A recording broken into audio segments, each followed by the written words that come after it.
Sud Radio Conseil de famille. La chronique patrimoine avec LP Promotion. Ensemble, construisons l'avenir.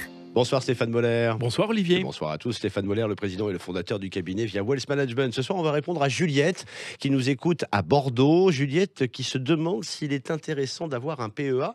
Je crois d'ailleurs qu'elle comble une lacune parce qu'on n'a encore jamais évoqué le PEA, Stéphane. Non, c'est vrai. Et à côté des contrats de capitalisation, des contrats d'assurance vie, des PERP, des Madelins, le PEA est une des nombreuses enveloppes dont nous disposons en France. En fait, le PEA permet de gérer un portefeuille de valeurs mobilières sans payer d'impôts ni sur les plus-values réalisées, ni sur les dividendes perçus. C'est pour ça qu'on qualifie le PEA d'enveloppe fiscale ? Oui, le principe de tous ces fonds d'investissement est d'encapsuler la gestion financière et de différer la fiscalité à la sortie de ces enveloppes. Dans le cas du PEA, la fiscalité de sortie reste très avantageuse. Et qui peut souscrire un PEA ? Juliette, bien sûr, mais encore. Alors le PEA est ouvert à tous, peu importe le niveau de revenu, mais seule une personne majeure peut ouvrir un PEA et elle doit pour cela être domiciliée en France. Oui, le principe, c'est un PEA par personne et un seul titulaire par compte. Exact.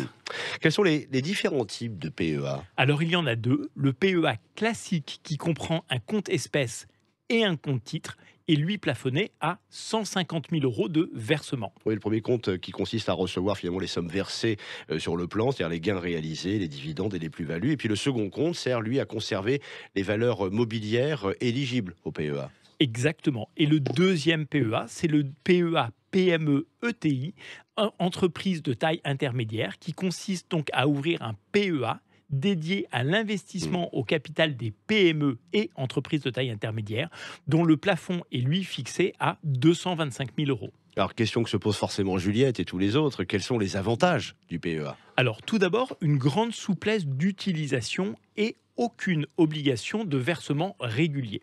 Mais le principal avantage du PEA repose évidemment sur sa fiscalité. À la sortie de son PEA, le souscripteur ne paiera aucun impôt sur les plus-values s'il détient son PEA depuis plus de 5 ans.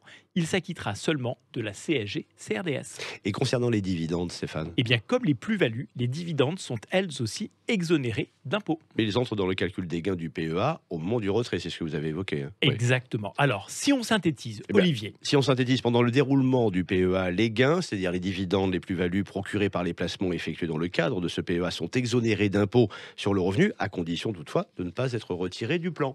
Oui, et en cas de retrait anticipé et de rachat sur un PEA, alors l'imposition des gains générés par le PEA dépend donc de la date de déblocage des fonds. En cas de retrait ou de rachat avant l'expiration de la 5e année à compter de l'ouverture du PEA, les gains réalisés sont imposés au prélèvement forfaitaire unique, également connu sous le nom de flat tax. Et en cas de retrait maintenant de rachat ou de clôture du PEA après le délai de 5 ans, eh bien les gains réalisés sont exonérés d'impôts sur le revenu. Ils restent cependant soumis, vous l'imaginez bien, aux prélèvements sociaux au taux global de 17,2%, prélèvements sociaux, CSG, CRDS. Voilà, le PEA PME a le même régime fiscal que le PEA classique. Vous avez tout compris. C'est surtout que j'ai été bien briefé. J'ai un maître, moi, à mes côtés. Juliette, cette chronique, vous la retrouvez en podcast, sudradio.fr. Et puis, comme Juliette, vos bonnes questions sur le blog de Conseil de famille, conseil au pluriel-2-famille.com. Nous, on se retrouve demain, toujours ici. À demain, Olivier. Allez. C'était Sud Radio Conseil de famille. La chronique patrimoine avec LP Promotion. Ensemble, construisons l'avenir.